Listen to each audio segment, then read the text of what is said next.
Since a young boy, Dr. Montgomery Kim had always been fascinated with the mysteries of sleep. In his youth, he often found himself wondering what his parents and siblings were dreaming of when they slept. As he grew older, his curiosity only intensified, and so did the books on his shelf. Countless books and manuscripts describing dreams and their meanings were in his collection, every known volume on the topic since the early 20s. Curiosity turned into obsession over the years. He eventually decided to pursue a career in sleep science. After years of studying brain activity during sleep, Dr. Kim developed a revolutionary technology that would allow people to experience their own and others' dreams in real time. The idea was simple yet groundbreaking, a device that could read and decode the electronic signals in the brain and translate them into visual images. Coupled with a haptic feedback suit, the visitor would feel immersed in the dream themselves. Dr. Kim worked tirelessly for years, pouring his heart and soul into this research, spending countless nights in the lab testing and refining this technology. He was driven by a burning passion to unlock the secrets of the human mind, to understand the deepest recesses of our subconscious. His own dreams were set on the future. Finally, after years of trial and error, Dr. Kim succeeded. His device was a small wireless headset that could be worn comfortably as the user slept. At first, Dr. Kim's invention seemed like something out of science fiction, but soon the potential applications became clear and profitable. Government agencies were aware and curious about his technology. The device could be used to help people suffering from nightmares or sleep disorders to understand the root causes of their problems. Law enforcement saw it as an opportunity to see into the mind of twisted serial killers. Great strides are made in that field, but there was never a lack of need for new efforts. Dr. Kim's vision didn't stop at therapeutic treatment. He dreamed of a world where people could share their dreams with each other, where couples could experience each other's most intimate thoughts and desires. Dr. Kim continued to work tirelessly, refining the tech, exploring the possibilities, crunching the numbers. He was driven by this fierce determination to change the world. His work had only just begun. He was on the cusp of something truly revolutionary. The potential applications of this technology were endless, from therapy to entertainment. One day the government came knocking at his door, and he knew that this tech could be used for something more serious. This excited him as much as it frightened him. He didn't know how the tech would hold up to such a task, and he never intended for his invention to be used in such a way, but the government was insistent, and they had a candidate in mind. The candidate was a notorious serial killer, Damian Riley. He was responsible for the deaths of dozens of innocent people. He had been caught and was currently awaiting trial, but the government believed that this study into his mind could unlock where some of his victims were. He knew this could help prevent future atrocities, and it was his duty to use it now. Reluctantly, he agreed to work with the government, but on one condition: he would have complete control over the project and its participants. He would not allow for his technology to be used for torture or any other unethical purposes. The government condescendingly agreed, and Dr. Kim began his work. He spent countless hours studying the killer's dream cycle, looking for patterns and insight into his psyche, monitoring and logging the data, seasoning it with his own notes. He had tested the technology on peaceful dreamers, but never put it to its full use. He was confident his numbers and readings were accurate, but didn't want to take any chances. He chose to volunteer for its first real-time application. He asked one of his assistants to help him settle onto the slab.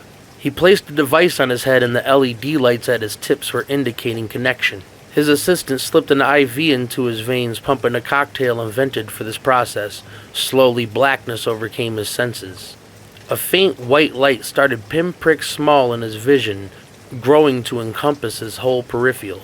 As he entered the dream, he found himself in the dark, a twisted world of blood and violence. Everywhere he looked, he saw the killer's victims, their twisted bodies contorted in agony.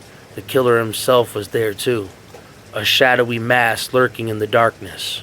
Standing between the four pillars that reached into the crimson sky, jade lightning flashed across it, revealing a growing amber storm cloud. Blood rained down from its jagged-looking shapes. The clouds reminded him more of a scrub brush than a weightless cotton ball. As he crept closer, he felt a sudden surge of power coursing through his body. It was almost magnetic. Something had taken hold of him, something ancient and malevolent. As he looked down at his hands, he saw that they were no longer his own. They were blackened and twisted, with long, jagged claws at their tips. He tried to pull back, but he was trapped. Suddenly, the killer manifested before him, his eyes blazing with a cancerous hue. Dr. Kim tried to run, but he remembered where he was. Things were far from under his control. His legs felt as if they were steel ingots. Damien lunged forward, his hands closing around Dr. Kim's throat. He felt a searing pain in his chest as the demon caught and tried to possess him. With a burst of strength, he broke free from the killer's grasp and sprinted towards the horizon, a black hole where the sun should be. He realized there was nowhere to run, but as he fled, he felt the demon's presence growing stronger behind him, filling him with a terrible power. Finally, he emerged from his dream, gasping for breath. He looked down at his hands, realizing they were his own again. His staff looked puzzled and frightened. He shook his head, rubbing his eyeballs intensely. I think I'm gonna head home for the night." No one said a word, but they stared as he walked out of the room. The next morning, he was greeted by a federal agent, hoping his results yielded some insight. "Look, I apologize, but my technology wasn't built for this kind of thing. It will take me some time to understand what went wrong in there. I know this. That man is twisted. If you have any doubts that he's your guy, I assure you he is. Everything about that situation was wrong. I should have never let you people talk me into this. Leave my facility immediately. I have patents on this technology and it is mine. I will not let it fall into the hands of your perverted overlords. Whatever sick game you're playing at, play it elsewhere." The agent smirked and shrugged, nodding his head. Leaving the room, Dr. Kim didn't like how suddenly he just abandoned this project. He knew this wouldn't be the last of them snooping around his work. He immediately took precautions and started storing his data on hard drives. A few weeks had passed before the operations are back up and running. Weird anomalies occurred on a regular basis after the events of that experience.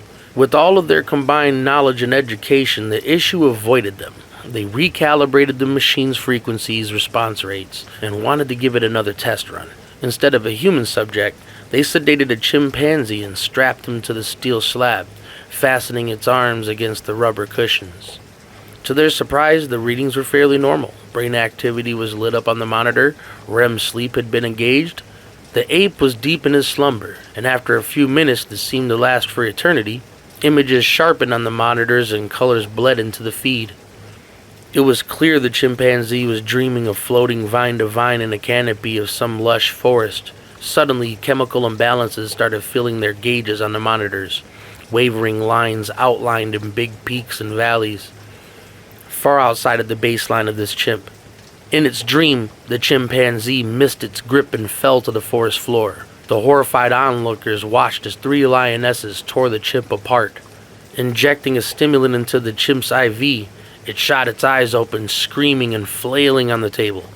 The restraints stretched and creaked as the chimp violently tried to rip away from them. One of the straps tore and snapped. The panicking animal took off his other restraint, thrashing its weight against everything surrounding him. Clawing at the air and biting at nothing, they shot it with 1 tranq dart, then a second, until the dosage coursing through its veins was lethal. Yet still the adrenaline charged the ape and it went insane in the small white room. Security came bursting through the doors with guns drawn. It took a full clip before the guards took down the beast. As it lied twitching, eyes rolling back in its head. Behind the thick glass, Dr. Kim noticed that the chimp's irises and pupils melted into its sclera, creating black pools staring off into the distance. An eerie silence fell over the room. Every monitor display went black. Power to the entire building died at once. The ape's chest cavity burst into a mist of blood and entrails that flailed in the air like writhing tentacles. A serpent-like form with wings adorned on its back rose from the corpse, seemingly from out of nowhere, as if the cadaver was a descending staircase. A sickly yellow light dimly emanated from the corpse's insides, illuminating the room with the ominous light. The emergency sprinkler system kicked on, and the creature seemed to melt into the floor. The 2 staff around Montgomery became pale. One passed out, falling straight back to the floor. Dr. Kim rushed around the office gathering notes and hard drives, stuffing them into briefcases. As he opened the door, he was met with a gun butt. Blurry shapes in black uniforms surrounded him. His vision became clearer. The menacing faces of the agents stared coldly at him. A short, stocky, elderly man entered the room, wearing an earth-tone brown t-shirt and tightly fitted cargo pants. He opened a booklet and started reading from a piece of paper. Dr. Montgomery Kim, born in Idaho, 1972 it says. Graduated from Michigan State University. Somebody with your credentials should be pursuing bigger goals, wouldn't you say? Not spending their career toiling around in the lab? Your idea was good, but your ambitions were weak, Doctor. The technology has countless uses and possibilities beyond your scope, according to my supervisors. Montgomery was thrown into a small, windowless room and left alone afterwards. Days turned into weeks, and Dr. Kim was given no indication of what was happening outside of his cell. He was fed through a rectangle in the door and never allowed to leave. He spent his days pacing around back and forth, trying to come up with a plan to escape. A dark, brooding fear loomed over him. He had nightmares of the flaws in his tech, the horrible possibilities that were presently more important than his own misfortune. On cue, the door opened, 2 armed personnel escorting a man pushing a cart. Inside, they unloaded some basic lab equipment in Dr. Kim's cell. Without saying a single word, they left him to do his work in desolation. His time here had been torturous, so diving into some work seemed like a better plan than waiting around to die. He was going over the mishap from the lab and analyzing columns of readings and recorded notes. But then, something strange began to happen. Dr. Kim noticed the data he had been working on was behaving oddly. The numbers were chaos. He tried to analyze the data further, but it was like nothing he had ever seen before. Files would close and move without prompt. Various numbers would change in front of his eyes. This went on for days, and no matter how diligently he isolated the virus, it spread like a wildfire. As weeks turned into months, Dr. Kim became increasingly obsessed with this data. He spent all day and night poring over it, trying to uncover its secrets and figure out what was going wrong. Ignoring meals left in his cell to go moldy and rot, flies swirled around the dish at his door. One day, he was convinced. Reluctantly, he deduced a demon had infested his research. Whatever happened in that serial killer's mind must have transferred to his data somehow. Dr. Kim knew he had to act fast. He began to work on a plan to destroy the data, to prevent the demon from being able to unleash itself onto the world. He knew he was risking his life, but he also knew that he had no other choice. As he began the process, a symbol flashed across the screen. The strange glyph put him into a trance-like state, the pupils of his eyes expanding into black pools of nothing, leaving void-like pits staring at the blank screen. A new set of eyes rolled into their place. Neolethrotep drove this meat puppet, an ancient malevolent being that had long been banished from our world. Using Dr. Kim's own technology against him, he planted seeds of chaos and destruction. But as months turned into years, something strange began to happen. Dr. Kim's captors, the same people who had imprisoned and tortured him like this, began to believe that he was on their side. At first, Dr. Kim was even confused. He couldn't understand why the agents put so much trust in him all of a sudden, or why they seemed to be helping him with his research. And where the gaps of time went, he couldn't remember. But as the days went by, he began to realize the truth. Dr. Kim's technology had once been a tool for exploring the depths of the human mind.